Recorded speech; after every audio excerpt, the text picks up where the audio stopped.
Agitations of the Baker's Beauty.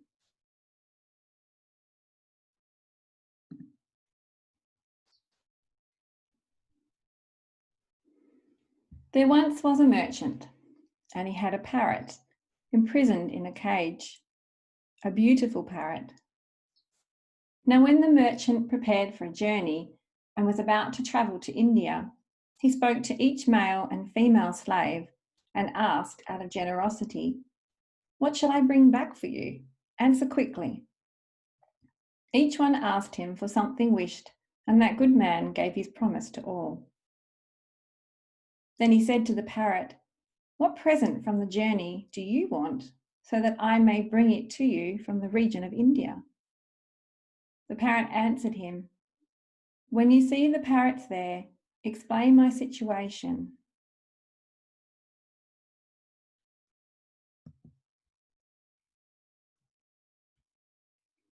And say, "The parrot so-and-so, who is yearning to see you, is in my prison by the decree of the heavens. She sends you greetings of peace and wants justice and desires a remedy and the path of right guidance." She said, "Is it proper that I, in such a state of yearning, should give up my life here and die in separation? Is it right that I should be in such strict bondage while you are sometimes on the green grass and sometimes on the trees? Is the faithfulness of true friends like this, that I am in prison and you are in the rose garden? O great ones, bring to mind the memory of this weeping bird by drinking a dawn cup of wine among the grassy meadows."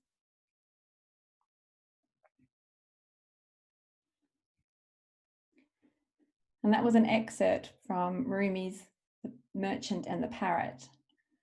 And Rumi was a 13th century Islamic scholar and Sufi mystic.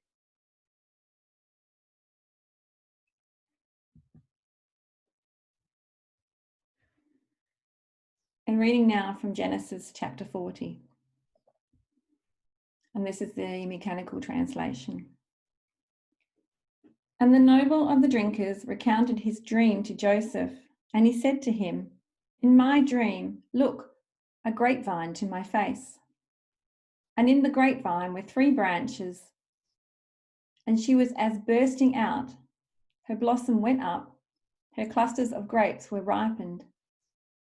And the cup of Pharaoh was in my hand, and I took the grapes, and I pressed them to the cup of Pharaoh, and I gave the cup upon the palm of Pharaoh." And Joseph said to him, "This is my interpretation. The 3 branches, they are 3 days. Within 3 days, Pharaoh will lift up your head, and he will return you upon your base, and will give you the cup of Pharaoh in his hand, like the first decision when you existed as his drinker. But if you can remember me with you, just as he will do well to you, and please, you will do kindness by me, and you will mention me to Pharaoh, and you will bring me out from this house, given that I was surely stolen away from the land of the ones of ever, and also here I did not do anything that they set me in place in the cistern."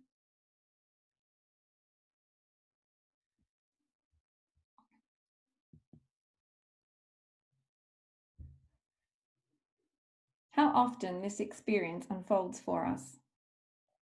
We find ourselves in a state of turbulence and lament, a state of difficulty and anxiety. And when it finally resolves, we breathe a huge sigh of relief and remind ourselves that next time we will remember. We will remember that the Lord has the process in hand and that He's always with us. We will remember to not get so upset or anxious or fall into states of such depression and despair.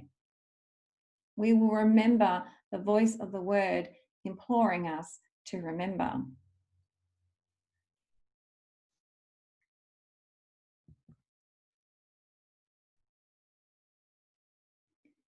I think one of the beautiful and heart-stirring things about the word is that it describes our process. And this is something that I remind myself to remember also, that the word explains that we are going to not remember, that the remembering and the non-remembering is actually the process of the word being made alive for us.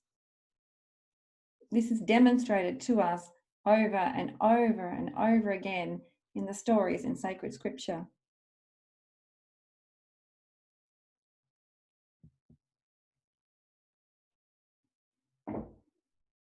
But of course, we're going to have states where the butler and the baker are imprisoned. The baker is a thing that produces food for us in our spiritual life, and it's done with the application of heat, with the application of love, and it produces our daily bread. And the chief butler or the chief drinker is there to taste the wine before it's offered to Pharaoh, to the ruler of the house of the mind. It's there to discern the quality of the truth. But in this story in Genesis chapter 40, both the butler and the baker are described as eunuchs. And wrath is Pharaoh over his two eunuchs, over the chief of the cupbearers and over the chief of the bakers. So they are castrated men with the inability to produce seeds of wisdom anymore. These are states that we experience in spiritual process, and when they are identified with, then it feels like we're stuck and confined.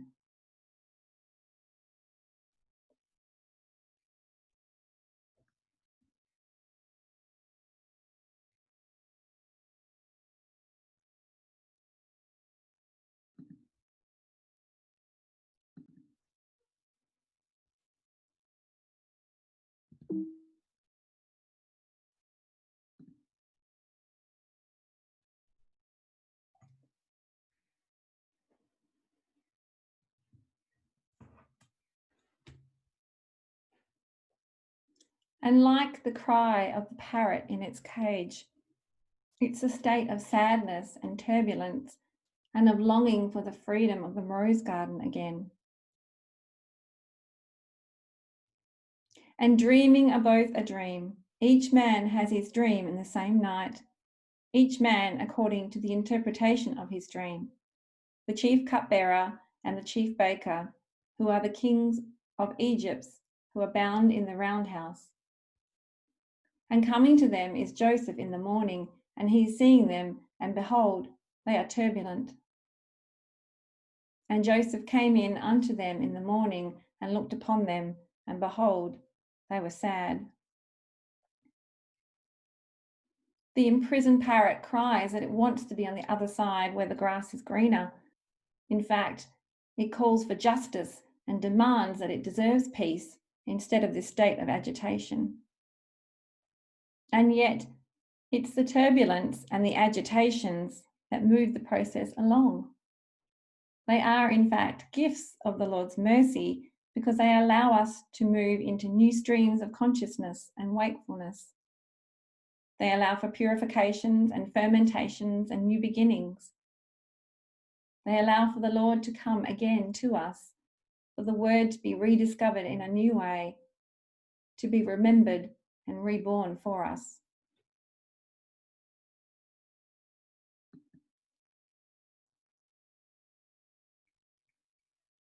From Arcana Celestia 5173. In the other life, there are very many methods of agitation and also very many methods of initiation in gyres. It is a very common thing in the other life for spirits, after undergoing agitation, to be led into a tranquil and delightful state, thus into the societies into which they are to be initiated and to which they are to belong. And in AC 5182. There are gyres into which newly arrived spirits have to be initiated that they may be in the company with others and think and speak with them. In the other life, there must be a concord and unanimity of all in order that they may be a one. Moreover, everything discordant tends to disunite and is impure and must be rejected. This impurity arising from discord is represented by the impurity with and in the blood, from which it needs to be cleansed. This cleansing is effected by means of agitations, which are nothing else than temptations of various kinds, and afterward by means of introduction into jayas.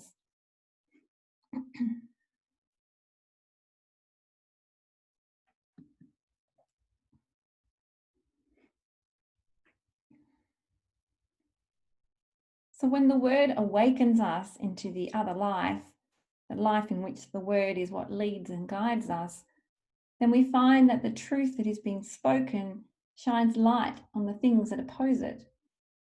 And this creates agitations because there is resistance. There is resistance to the states in us that are happy with the current stream that we've been swimming in. The things that are opposed to the Lord's love, that belong to the hellish proprium, don't want to be moved out of the jaya that they are whirling around in. They don't want to be moved into a new system of a circulating body of water. They are very happy where they are, thank you very much. I was really taken with the image of a jaya. It actually made me think of a washing machine.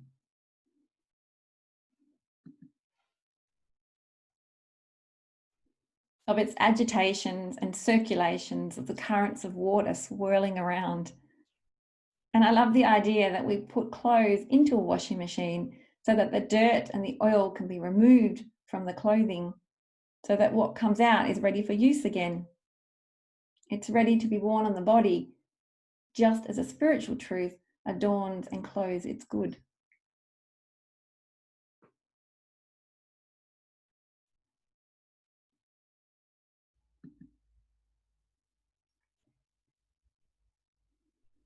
Then I also had the image of currents of water in the Earth's ocean, allowing the fish to transfer from one stream to another, just as the agitations allow us to move from one sphere of spiritual community and influences into another.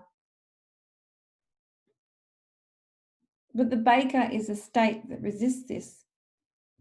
It is the dirt in the oil, or the oil on the clothes, that has to be removed. And the butler is more like the clothes, that once the dirt and the oil are removed, can be useful again. But we have to respond to the word when it asks us to examine these states.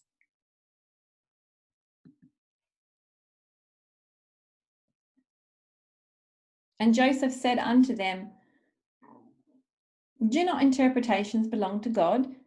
Tell me them, I pray you. It's hard to see what is present. It's hard to acknowledge the state of the baker in the story. The voice of the word makes it clear that we must give itself up, that it must give itself up to death, that it is required to sacrifice itself, to let it be subjected to celestial perceptions and exposed to the truths that are able to elevate themselves and consequently destroy its life.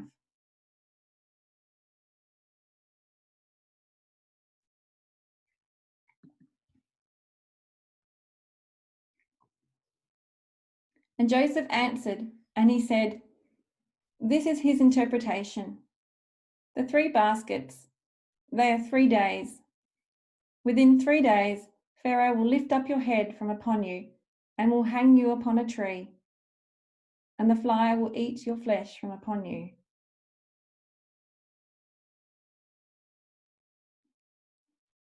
The life of the baker state must be submitted to what is higher, because in the state that it finds itself in this butler baker story, it is confined and in a state of sadness and lament. It is thus in a state of identifying with these affections and owning them. And when we own and identify, then the hellish proprium is ruling because it lives from the belief that it owns life, that it is the source of life. It wants to hold on to the belief that it is the creator of the bread, of the daily bread. It wants to not feel the state of agitation, but at the same time, It doesn't want to give up its belief in its own self-intelligence and importance.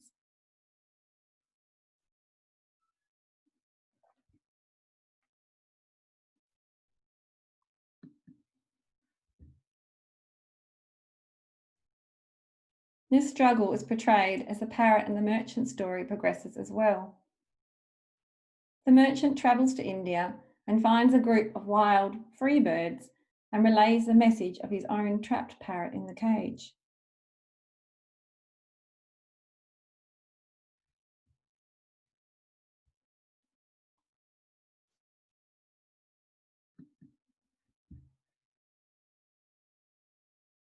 And to his surprise, one of the wild parrots, when it hears the story, begins to shake and falls over and stops breathing and dies. And the merchant is filled with a state of lament and sorrow. He then returns home and retells his parrot the story of how this message affected the wild parrot.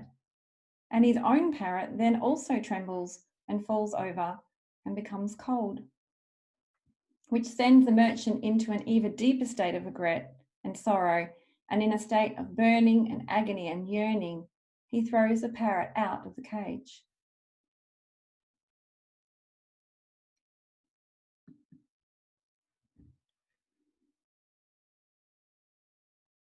The parrot then appears to no longer be dead and makes a swift flight up into the sky. And the merchant, of course, doesn't understand what has just happened and beseeches the parrot to explain. He raised his head and said, "O nightingale, share a portion of wisdom with us in explanation of the situation. What did that parrot do so that you learned something, prepared a trick, and burned us with sorrow?" The parrot answered, "She gave me advice by her very action, meaning escape from attachment to elegance of voice and joyful expansion of your breast in song, because your voice is keeping you in shackles. She herself acted dead for the sake of sending me this advice, meaning, oh, you who have become a singer to both commoners and the elite, become dead like me so that you may find deliverance."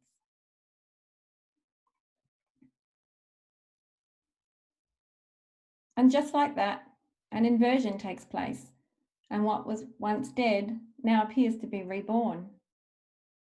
Where there was once death, there is now life again in its place. And this has been made possible by an understanding of what it is that was required.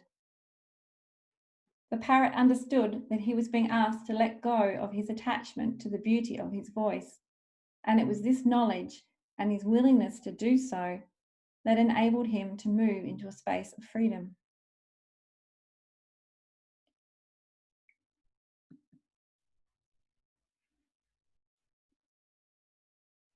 The word asks us to give up the love of pride of producing good, but it doesn't ask us to give up what can discern truth and what can grasp and understand it, because it is our knowledge of what the word says that can be saved and instructed. It is our understanding of truth that can grow and blossom and produce fruit in our life. For a truth to be a genuine truth, it has to be grounded in the understanding that the word is the source of life and that we are its recipients. And when this acknowledgement is what governs our approach to truth from the word as we understand it, then we can be instructed by love, by the good of truth.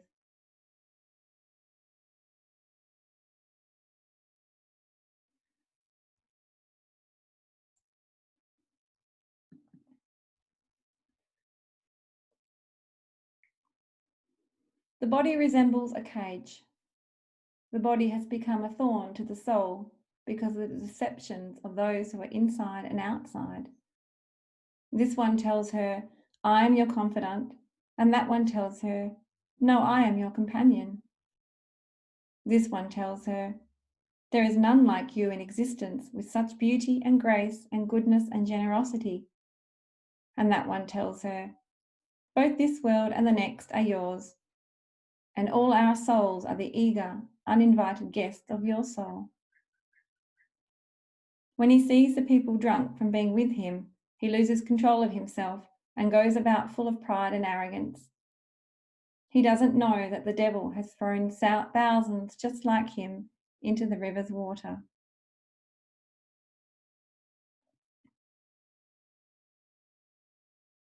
And that was the ending of The Merchant and the Parrot by Rumi.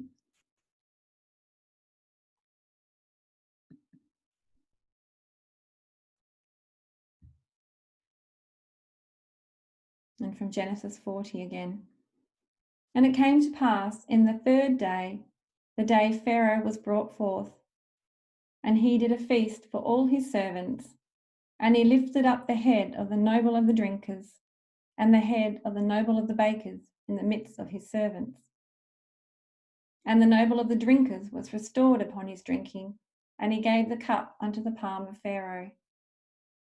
And he hung the noble of the bakers, just as Joseph interpreted to them.